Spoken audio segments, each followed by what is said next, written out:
Welcome to the Shepherd's Chapel Network Family Bible Study Hour with Pastor Arnold Murray. Wisdom is understanding God's Word. Pastor Murray's unique teaching approach brings God's Word alive with meaning as he takes you on a chapter-by-chapter, verse-by-verse study of God's letter to you, the Bible.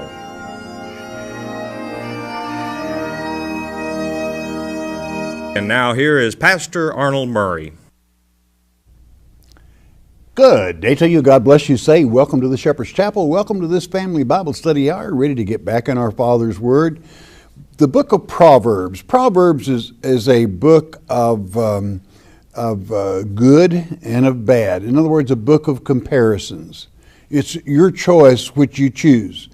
It gives you the good and what happens to you if you are good. It gives you the bad and what comes with that. Your choice. Okay.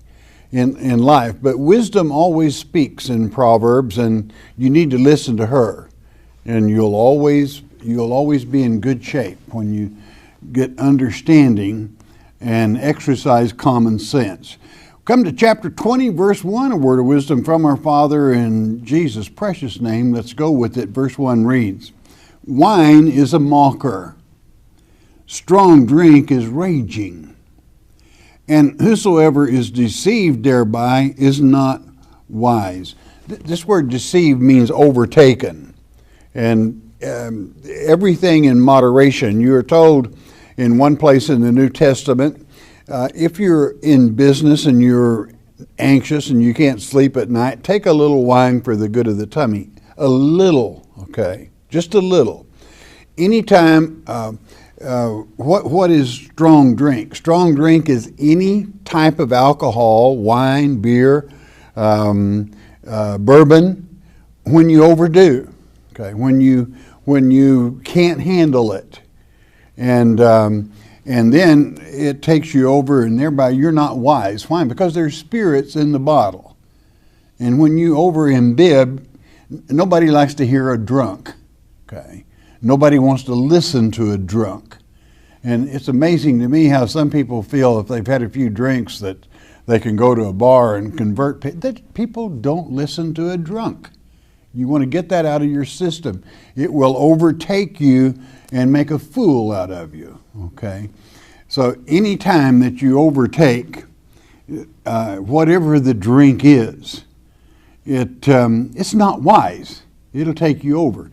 And there's an old saying, I think it was Sir Walter Raleigh, that said, the right to drink is a gentleman's, and when you cease to be a gentleman, you have no right to drink. I suppose that's well. Some people totally leave it alone, be that as it may, but strong drink certainly will make a fool out of you. Verse 2, "The fear of a king is as the roaring of a lion. Whoso provoketh him to anger sinneth against his own soul." He endangers his own life. Okay, because a king in old times could say the word and have you beheaded. Okay, so naturally, a person uses discretion and wisdom, and certainly protects his own life. It's your life. It's your soul. If you want it to have eternal life, you'd better do accordingly. Okay. Verse 3, "It is an honor for a man to cease from strife, but every fool will be meddling." In other words, he shows his teeth. Okay, he can't help strife. He loves it. Loves. If it's not all mixed up, he's not happy. Okay, but if you can cease from strife, you got peace. This is what Christ brings us, is peace of mind. He's the Prince of Peace. And if you follow His wisdom, you're going to find that peace. And then that's why it is written that He became our Passover, which is to say our high Sabbath, meaning our high rest. You find rest in Him, or peace of mind, and you cease from strife. But every fool, he's always stirring something, meddling in someone else's business or gossiping. Nip it in the bud. Okay, don't put up with it. Verse 4, "The sluggard," again, here's a lazy person. "A sluggard will not plow by reason of the cold, Therefore shall he beg in harvest and have nothing. Poor old sluggard. God comes down on him pretty hard. He doesn't like lazy people. Okay. Well, it's too cold to plow today, but I'll get out there tomorrow. But the trouble is, for a lazy person, tomorrow never comes. Okay. He's not going to get around to it. And the next thing you know, harvest comes, and what has he got? Zippo, nada, nothing. And that's what a sluggard earns, a lazy person. Verse 5, counsel in the heart of a man is like deep water, but a man of understanding will draw it out. Now, deep water, of course, anytime you see white water, it's rushing. It's not deep, and it's shallow, and it's rushing, and it's all messed up. So is a person's life that is shallow. Okay. But deep water is real still. And a wise person knows how to draw out, and what? The living water, the truth. Know how to draw truth out from our Father. And and a man with understanding can do that. He knows how to draw knowledge from deep water. He knows where to find that deep water, for Christ is the living water. Partake of it. Verse 6. Most men will proclaim everyone his own goodness, but a faithful man who can find? In other words, most men are going to let you know how good he is, what his goodness is, making all kinds of promises and everything. But a faithful man that will, after making the promises, will keep his word. How many do you find? That's why that your name and your reputation is very important. It's not only very important, it's very valuable.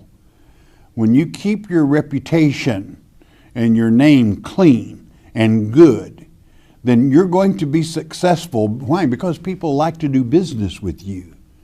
They know they can trust you. They know that you're a godly person and that you're not just talking about how good you are, you produce. And that's how you tell a faithful man when you do find one. He's got a good name. You can trust him. If he gives you his word, you don't need a contract. His word will hold. He will back that word up. Verse 7, the just man walketh in his integrity. His children are blessed after him. Why? Because they got a good teacher. If he walks with his integrity, using his common sense, using his knowledge and wisdom, which he knows that it all comes from God, naturally the children have a good teacher and a good example right before them, and they're going to be blessed. Why? Because they know how to get by. They know how to be successful. Verse 8, a king that sitteth in the throne of judgment scattereth away all evil with his eyes. In other words, this word scattereth, from the Hebrew it loses a little bit. It's winnoweth. Okay. Do you know what winnoweth means? It's terminology for harvest. In other words, when you winnoweth, you separate the real grain from the chaff.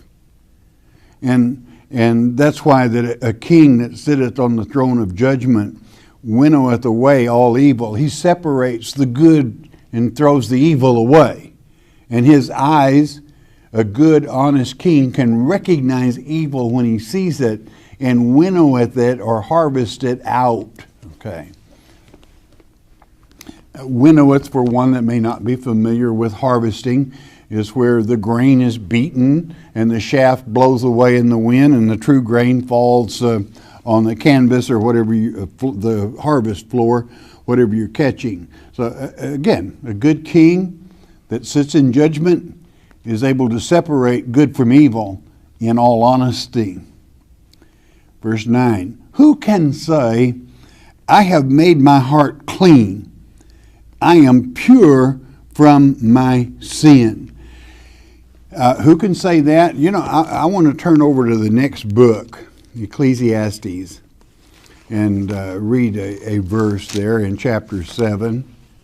Chapter 7, verse 20. And chapter 7, verse 20 reads, for there is not a just man upon earth. that doeth good and sinneth not. In other words, who is? We all fall short at times. And anytime you think that in your life you can do no wrong, you don't even need Christ to repent to, that you're perfect. Unfortunately, you live in a flesh body. And that flesh is going to work on you. And that's why you have to practice discipline. And discipline will pull you into the right way. But you have to realize there is a time that I have made my heart clean. What is the answer to that? You can't make your heart clean. That's your mind. God can. Okay. With God's Word. You can't do it on your own. You can't do it by yourself. Why? Well, all the way, how many times have I told you to never forget chapter 1, verse 7? The beginning of knowledge is to revere or to love God. Okay. But why? Because all knowledge comes from Him. That's why He sent you this letter, addressing you, comforting you, leading you into success rather than failure. Okay. He can cut it. Okay. Verse 10. Divers weights and divers measures, both of them are like abomination to the Lord. In other words, what it means is the old boy's got two sets of weights, one that he buys with and one that he sells with. The one that he buys with, you can bet, are real skimpy, and the one he sells with is quite the contrary. In other words, he cheats people. He's got two sets of scales. You know, it is one thing to say God hates something, but it's altogether a different thing when God finds it to be an abomination. When God finds what you're doing to be an abomination, you're skating on very thin ice. Do you remember back to chapter 6, what is it, verse 16? The 6 things that God hates and the 7th is an abomination. You want to remember that and cover it occasionally, okay? If you want to please the Father, because He makes it very plain there exactly what He hates, but then also what He finds to be an abomination. And when you keep two sets of weights, in other words, you're messing with people, you're cheating them. And God doesn't like that. Verse 11, even a child is known by his doings, whether his work be pure or whether it be right. Do you get that? Even a child, you notice whether they're fair and do what's right. So don't ever think an adult isn't. Everybody knows you that works with you. Everybody knows what kind of person you are. Why? Because your actions document it. That is your reputation. And if I were to title this 20th chapter, I would call it Personal Conduct. I don't know, how is your personal conduct? You go to keeping two sets of balances, and even a child's work, people notice whether it's good or bad, then you know right away if somebody with unbalanced scales or two sets of scales, one to buy and one to sell with. They're going to notice it, and you're going to be a failure. In other words, you're going to cheat yourself out of more than you're going to cheat people out of, because you cheat yourself of a good reputation and a good worker. Verse 12. The hearing ear and the seeing eye, the Lord hath made even both of them. In other words, when they are accurate, when they hear and see, what does that mean? Well, it means they listen and they pay attention. And from that, what do you gain? Wisdom, knowledge. If you just sit back and listen for a moment, you can learn a great deal. And that's the way knowledge flows, is for you to observe it, to see it, and both hear it. Many people listen, but they don't really see it. And many people can see, but they don't hear. And I'm not talking about handicapped people. I'm talking here about people that literally do not have the ability. Verse 13, love not sleep, lest thou come to poverty. Open thine eyes, and thou shalt be satisfied with bread. In other words, again, this goes to a sluggard. Well, I'll just sleep another hour. I just think I'll sleep all morning rather than go to work. I think I'll call in sick today. I think I'll do this. Well, you're headed for trouble. It's spotted. Everybody knows. So, yeah, it's true. You need the adequate amount of sleep, but that's it, period. When you sleep over, that falls into slothfulness. That falls into laziness. And then, and again, every time God mentions a lazy person, He's not talking about handicapped people. Okay, people that are handicapped, that's fine. God makes allowances for handicapped people. He's talking about people that are able-bodied, healthy, and won't do anything. All right, all they do is sleep. Okay, so don't fall in love with sleep. When you've had your adequate amount, get up and get to it. Can-do type people. Verse 14, it is not, that's two times for emphasis, but let's translate it. It is bad, saith the buyer, but when he is gone his way, then he boasteth. This is a very common thing among bartering. When he goes to buy, let's say he's going to buy a horse, and he looks him over and he says, he's stubborn, he's bad, the horse is worthless, but I will give you a certain amount. And he takes the horse down the road a ways and he says, boy, did I rip that old boy off. I've got me a stallion here that won't quit. And that's the way it goes. God kind of doesn't want you taking advantage of people. In other words, what is it if it's not bad and the person buying it says, well, I find all kinds of fault. Okay, he's lying. Okay, God does not like lying. He appreciates honesty. Now, if it is bad, that's fine. Say it's bad, and document it. All right, but don't put off on somebody and take advantage of them. God doesn't like that. I will, in all my years of experience in bartering, and I grew up in a bartering family. Back in the old days, we did a lot of bartering. That means you traded something for something rather than buy something. But it's always going to even out on you. If you cheat people, it's not long till you will lose enough that it would have been much better if you had dealt honestly. A good reputation is a precious thing. 15. There is gold and a multitude of rubies, but the lips of knowledge are a precious jewel. That's the way it is. If you have lips of knowledge, you can gain gold and rubies. But you can have gold and rubies and be a little bit be a fool. And you're going to lose your gold and rubies. Somebody's going to take you right out of it. And you can count on it. Okay? But if one has intelligent lips and knowledge, you can gain the gold and rubies. Okay, 16. Take his garment that is surety for a stranger, and take a pledge of him for a strange woman. Again, I hope you can remember that this word stranger in the Hebrew is zur. Okay, and what it means, it's an apostate. It's somebody that claims to be a Christian, but they're false teachers. Okay, so let's say it like it is. Take his garment that is surety from an impostor, an apostate, and take a pledge of him for a strange woman. In other words, you're going to lose any way you go at it, okay?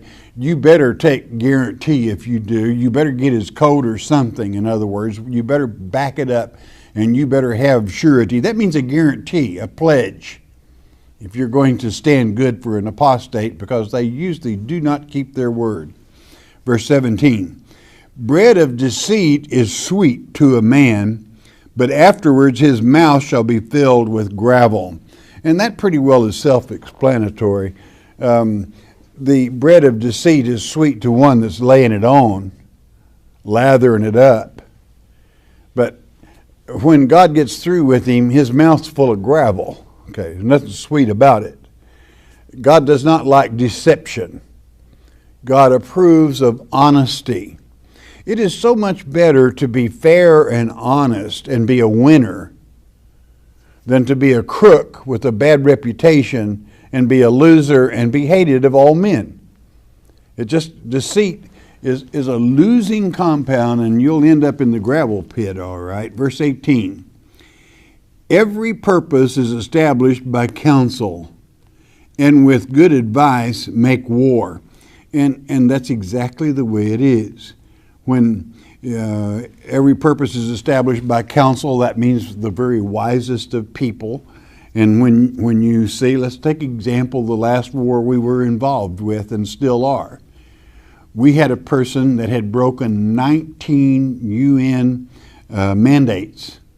I mean, broke them outright. And from this crooked nest came terrorists, kinned and working together, that took 2 towers down in New York City.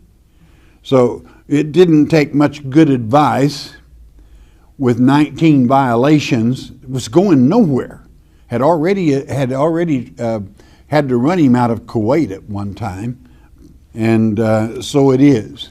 There comes a time that it is right to make war, and but at the same time you'll have a bunch of peaceniks that'll bleed their little old aching hearts out and not enjoy freedom, because you lose freedom when you don't make war against terrorists.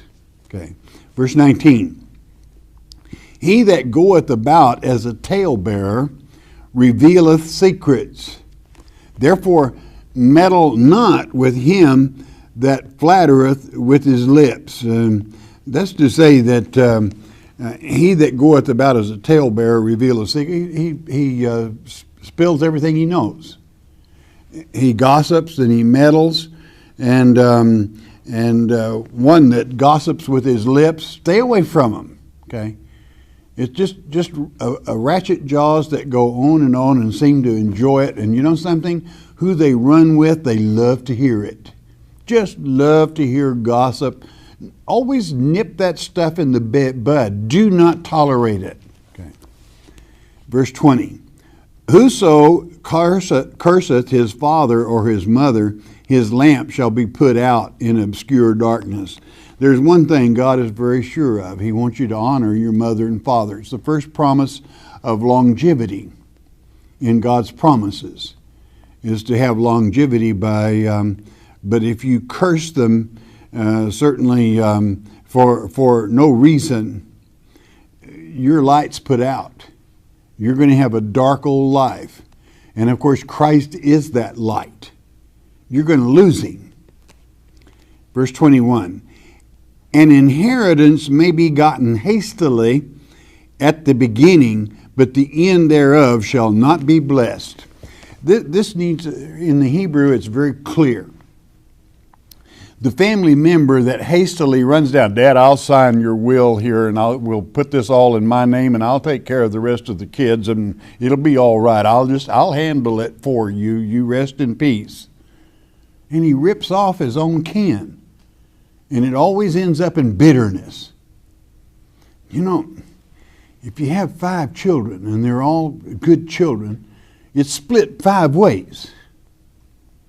You don't have some ratchet jaw that comes rushing in, taking advantage of someone, especially a parent that might be in the transition of passing away, and rip him off. You just don't do that. Okay. So don't be hasty. If you're a family, you're part of that family. You don't outgun anyone. Okay, verse 22. Say not thou, I will recompense evil, but wait on the Lord, and he shall save thee. He'll take care of it. He'll help you, is what it means. When someone comes against you with evilness, God protects his own children. Why? He loves them. And it may take a little time. Now, this isn't that you're supposed to go out here and let somebody run over you and take advantage of you, but that you stand your own ground. But at the same time, ultimately, you have to know God's going to equalize the thing. He'll take care of a troublemaker. He always will. When you're doing God's work, He'll protect you. I know that to be a fact. Okay, verse 23. Divers weights, here we go again with the scales. Divers weights are an abomination unto the Lord, and a false balance is not good. We have it 2 times in this particular chapter to show you that God considers it an abomination. Don't cheat people in any form or fashion. Okay, that's to say knowingly cheat someone. Don't do it. It will backfire on you. Why? Because God will see to it. He will see that that the correct balance comes into play. 24, man's goings are of the Lord. How can a man then understand his own way? This needs a little bit of work. The first man that is mentioned here is in the Hebrew tongue is Geber. Okay. The second man that is mentioned in this verse is Adam. It means a common man. But Geber means a strong man. Okay. So let's read it with understanding. Let's read it. A strong man's goings are of the Lord. How can a common man then understand his own way? It's really quite simple. Have the Lord with you. Okay. Because one that follows God, does God's work, is a mighty man. Okay. So make sure that you love Him, let Him know you love Him, follow Him, and you're going to do just fine, okay, because you will be also a mighty man. Verse 25, it is a snare to the man who devoureth that which is holy, and after vows to make inquiry. This kind of loses a little in the translation. What it means is you get some holy Joe that starts spouting holy words without knowing what he's talking about. Or necessarily you've got a zer, an apostate. Okay. He's going about stuff and promising stuff from God's word, and then later he makes an inquiry to find out if what he said was correct or not. That's a no-no. When you're teaching God's word, you either know what you're saying, you know your subject, you've done your homework, or you keep your mouth shut. Okay. I guarantee you, don't mislead God's children, because our Father will not tolerate it. Okay. There will be no blessings for this snare to the man who devoureth that which is holy. Just holy words, holy this, holy that. And there's nothing holy about him. Verse 26, a wise king scattereth the wicked and bringeth the wheel over them. Here again we have a term of harvest. Scattereth means, again, the winnowing. But do you know what the wheel is? Have you ever seen an old ox pulling a grinding wheel? And I mean, it mashes that grain, turns it into flour. So really what it's saying here, a wise king separates the wicked out, and he brings punishment upon them. He puts them right under the wheel. They're going to catch it. That's what a wise king would do. So from that, you know God expects punishment on those that break His word. 27. The spirit of man is the candle of the Lord, searching all the inward parts of the belly, or the heart, you know. And that's the way it is. This a man's spirit is the candle of the Lord, meaning if your spirit, if you are a follower of the Lord Jesus Christ, Emmanuel, God with us, then you have a spirit. But also the Holy Spirit dwells within you. And it is the Spirit of the Lord. And it searches out your very mind. It guides you, directs you, blesses you, and it brings you peace of mind. And we thank our Father for that. Verse 28. Mercy and truth, that's love and truth, preserve the king, and his throne is upholden by mercy. That is to say, by love. In other words, if he loves his children, servants, and he deals with them truthfully, they're going to love him in turn. Couldn't help it. And everything's going to be fine. 29. The glory of young men is their strength, and the beauty of old men is the gray head. That means wisdom of knowing from experience how to get it done. And that's what's important. And thank God that the young learn from the old, and the two make a fantastic team. Okay. Verse 30 to complete this chapter. The blueness of a wound cleanseth away evil. So do stripes and inward parts of the belly. In other words, when a person earned stripes, and 39 were allowed, not 40. That's overdoing it. But blueness is when, the whip first starts, it turns blue. That's bruise. Okay. But then after the bruise will come the red. Okay.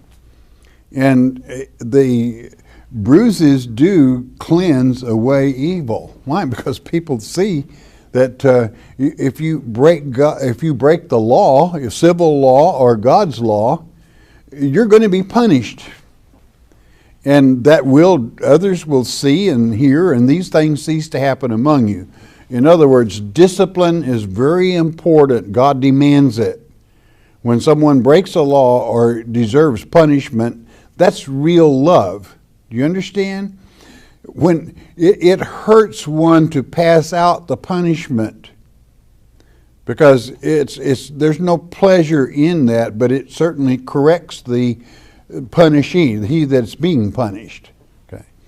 But the main thing is others see that this game doesn't pay any dividends, and these things cease to happen among you. So the blue occasionally will get people's attention that's a no-no according to God's Word. So there you have it, the 20th chapter, and personal character, okay, or personal conduct. How's yours doing? Okay, a lot of good advice within that chapter. Don't overlook it. All right, bless your hearts. You listen a moment, won't you please? The Mark of the Beast on CD is our free introductory offer to you. What is the Mark of the Beast? Many false teachers would have you believe it will be a tattoo on your forehead or a computer chip implanted under your skin. It is getting late in the game. You need to know what the Mark of the Beast is. As it's written in Revelation chapter 13, verse 8, many will be deceived.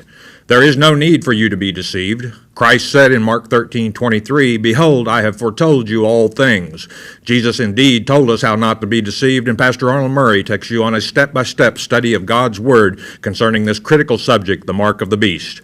The telephone call is free. The CD is free. We don't even ask for the shipping and handling. It is free as well. All you need to do is call 800-643-4645 to request your one-time, one-per-household copy of the Mark of the Beast. You may also request your free CD by mailing your request to Shepherd's Chapel, Post Office Box 416, Gravette, Arkansas 72736. Don't be deceived by Satan. And there we are back again. Let's have the 800 number, 1-800-643-4645. That number good from Puerto Rico, throughout the U.S., Alaska, all over Hawaii, and all over Canada. If the Spirit moves and you have a question, you share it. Once you do that, please never ask a question about a reverend or a denomination or organization. Let's don't judge people. Just teach God's Word chapter by chapter, verse by verse, and let the chips fall wherever they may. It's always very healing, all right? Those of you that listen by shortwave around the world, it's always a pleasure hearing from you. And again, you people in China, which we have our largest audience in China after America and Canada, our prayers are certainly with you, and we know you're going through a terrible time now. So you Christians there, we appreciate you, and we're glad you're with us. Now, if you got a prayer request, you don't need the number and you don't need an address. Why? Well, because God knows what you're thinking. You don't even have to say it out loud.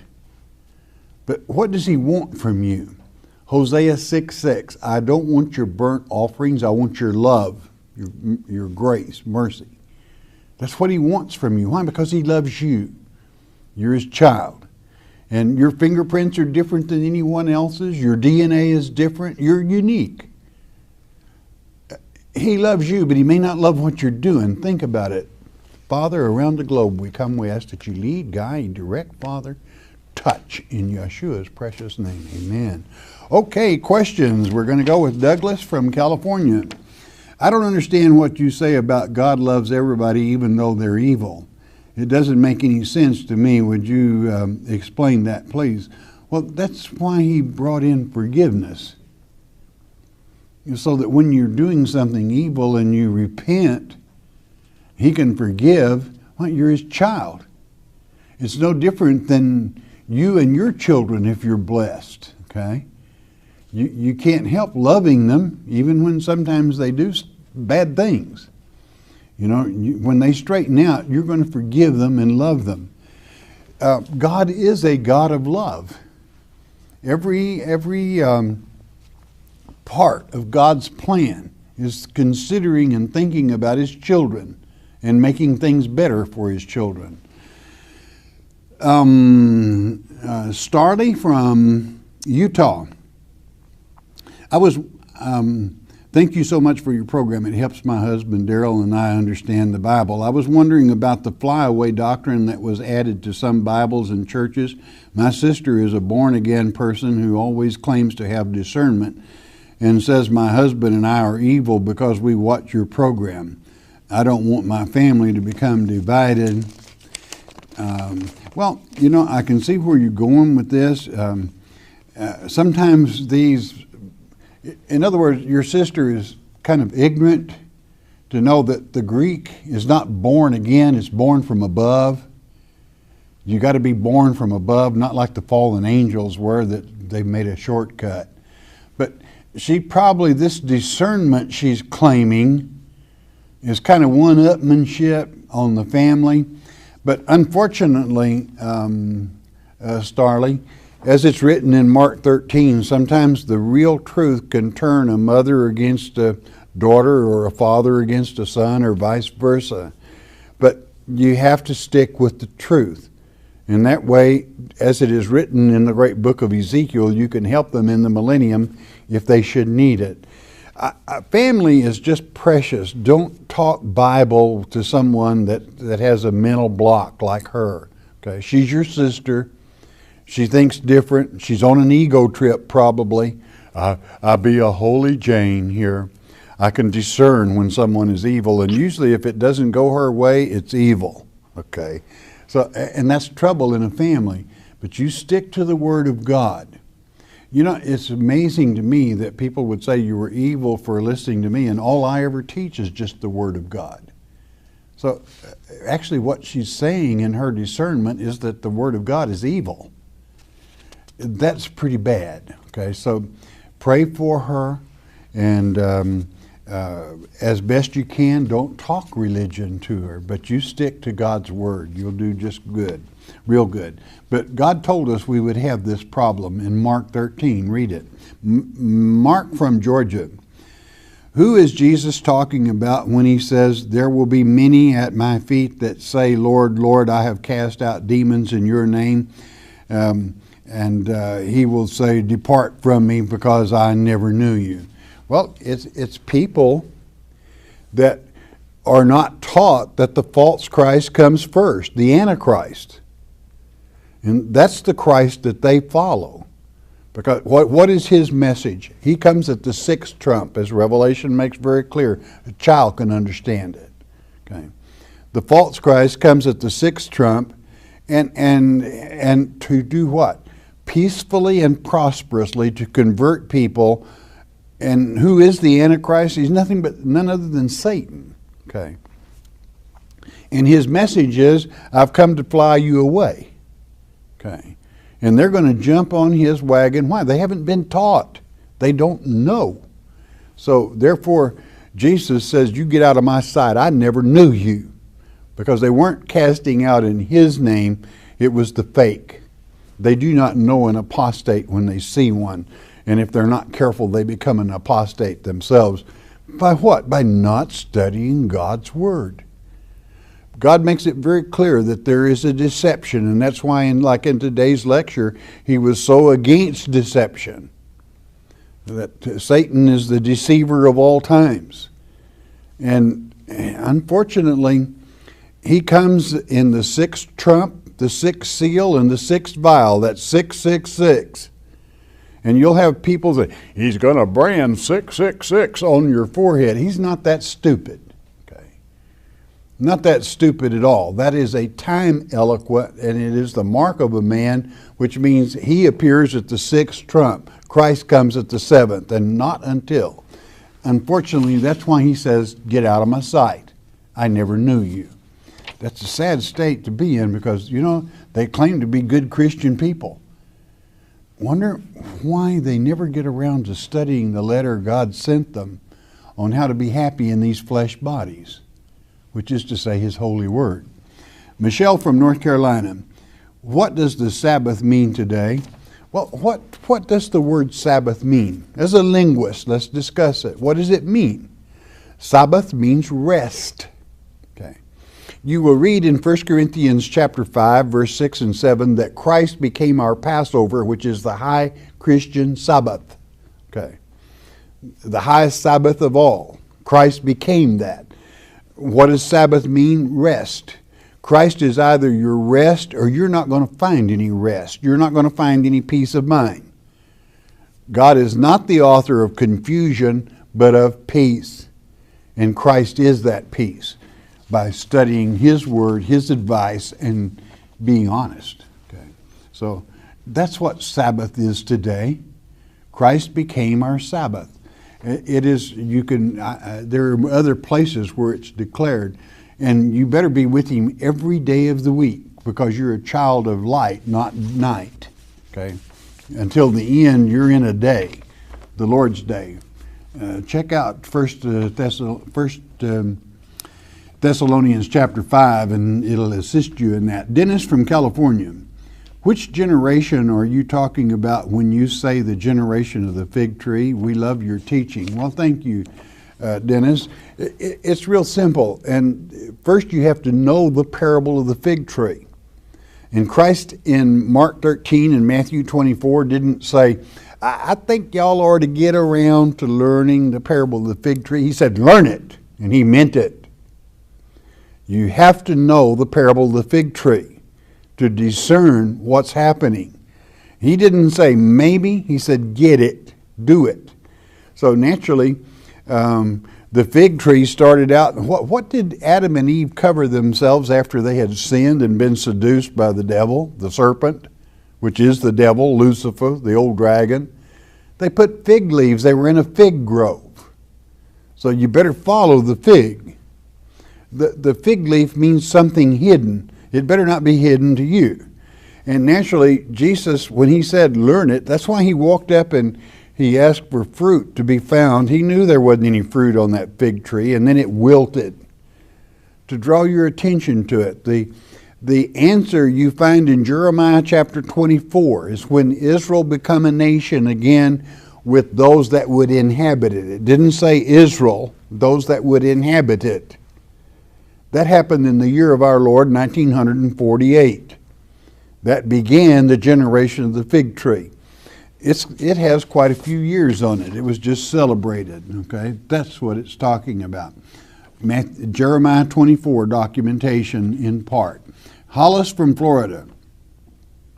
Regarding Revelation chapter 19 and the millennium, will there be living people on earth in the millennium? I've been told also that the birds will be eating the flesh of horses and such. Is this true and relevant to living people? There are, when instantly, when that seventh trump sounds at Christ's return, all are changed. The good, the bad, the ugly.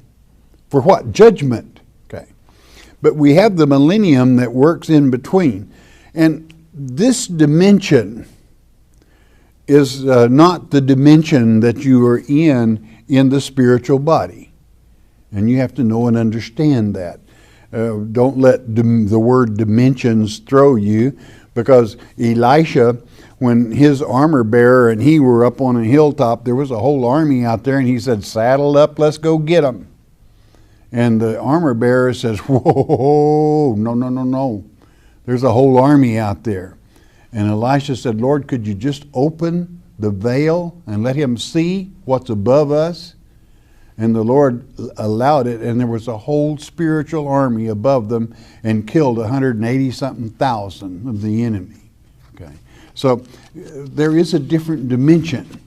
And naturally, that's what the millennium is about, is bringing about those that missed the first resurrection, hoping that some that were ignorant and did not have an opportunity to even learn the truth will participate in the second resurrection. Why? God loves his children. Well, are you teaching a second chance? They didn't have a chance coming out the gate. They're ignorant, okay? And that's not an insult to them. It simply means they don't know any better. Sarah from Georgia: should children under the age of 12 take Holy Communion? You cannot put an age on when children can begin to take communion, because it's different in all cases. It's just like baptizing a child. Many ministers set an age on baptism. And you know, if a child comes to me, a very young child, for baptism, you'll always see me stoop down and talk to them for a moment. What I'm making sure of is that they know what they're doing, and they know why they're being baptized. And then I'm going to baptize them, because if I were not to, when they come to the age of accountability and when they know what they're doing, they are at the age of accountability. I don't care if they're 5 years old, if they know what they're doing. If you did not baptize them and they were killed in a car accident on the way home, how would you feel about that? Okay, so you want to be real careful about setting. I have known some people 60 years old that weren't at the age of accountability. So you have to use a little discretion and wisdom. Marie from Illinois: how many heavens are there? There is only one heaven. Okay. But it's written right there in the 2 Peter chapter 3 that there are three heavens. You see, this is where you go amiss by not having a Strong's Concordance, whereby you can understand what it's saying. Because it doesn't say there are three heavens, it says there are three heaven ages. Eons is what the word is in the Greek. Okay. We only have one heaven and there's only one earth, but there are three earth ages. Okay. So same old earth. That's why when a scientist tells you this earth is millions of years old, it is, and the Bible declares it. You get some Bible thumper, they're going, this earth is 6,000 years old. He's ignorant and doesn't know what he's talking about. Okay, he can't read the manuscripts, because the earth, in the beginning God created the heavens and the earth, period. And then the earth became void and without form. He didn't create it that way. God doesn't create anything void and without form. It became that way because of Satan's downfall, and that's why we find artifacts that are hundreds of thousands of years old, because the earth is that old. Sharon from Texas: how do you know that footprint found in the desert was an angel and not a flesh person? Because it's 50,000 years old and there wasn't any flesh people 50,000 years ago. But there were people. Well, it's a footprint, though. Looks like a human footprint. Well, what were the humans made from?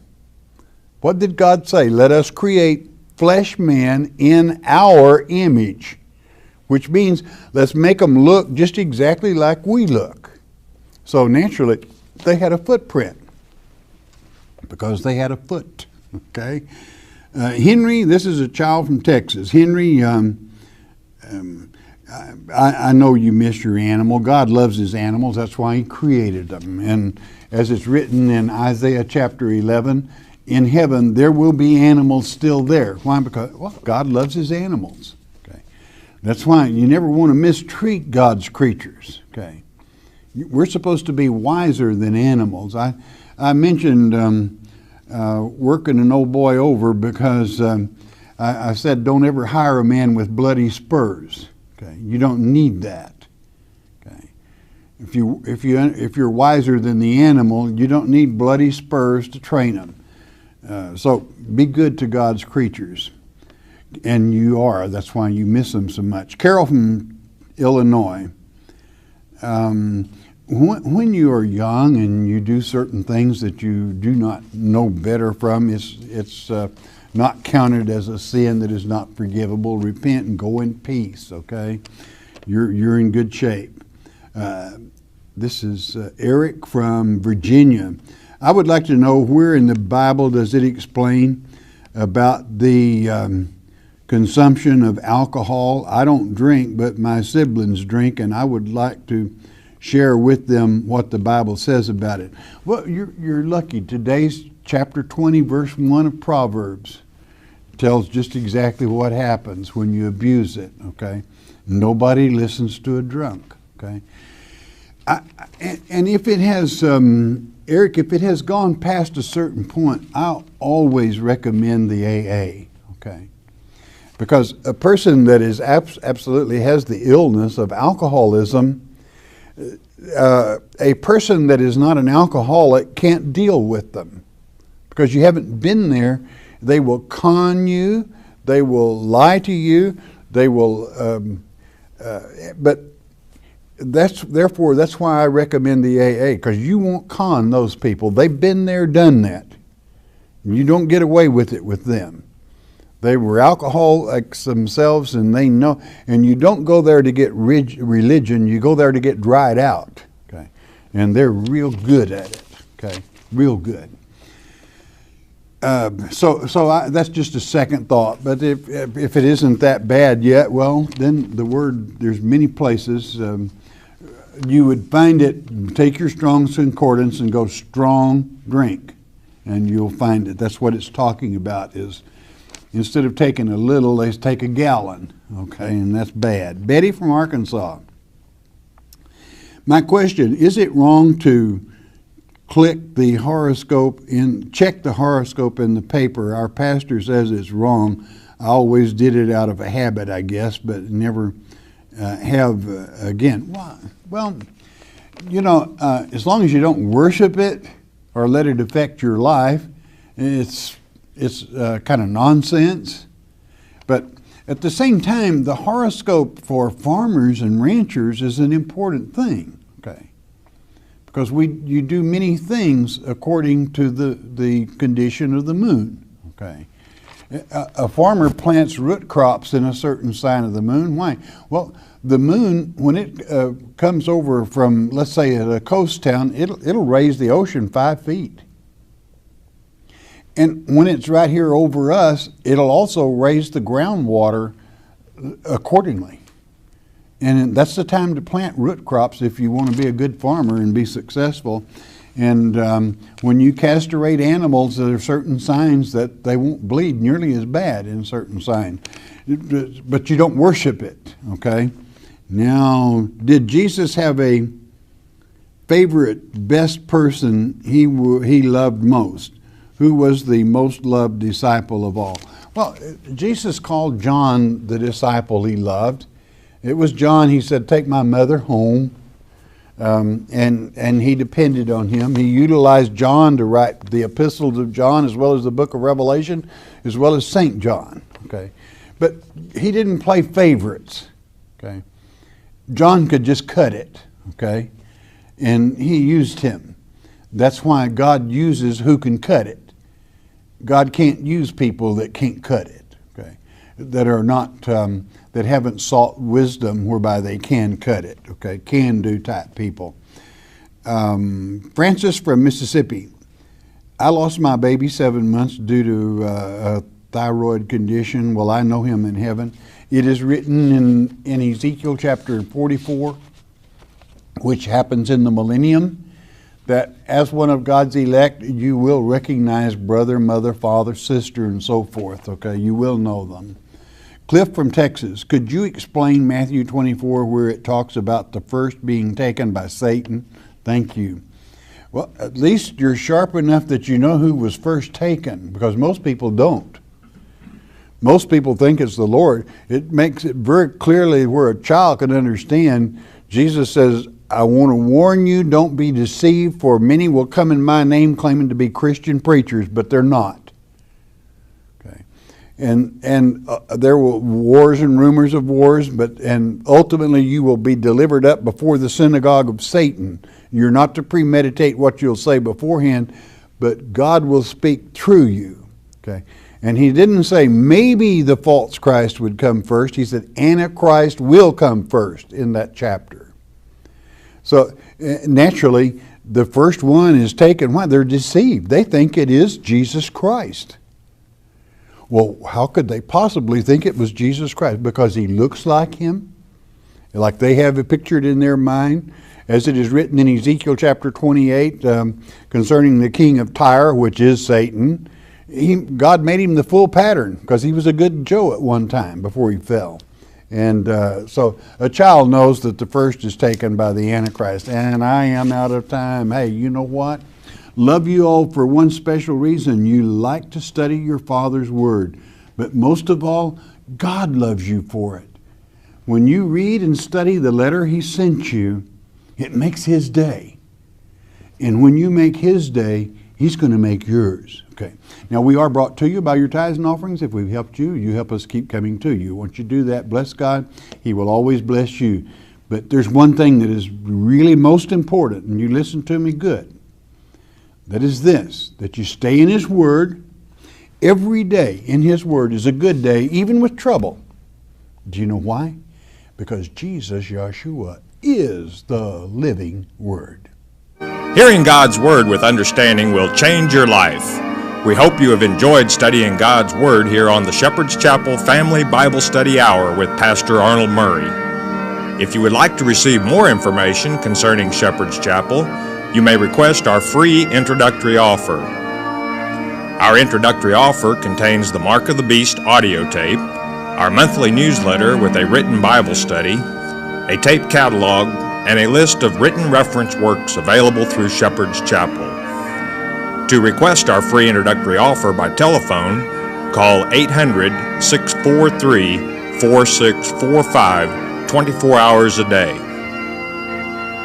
You may also request our introductory offer by writing to Shepherd's Chapel, Post Office Box 416, Gravette, Arkansas 72736.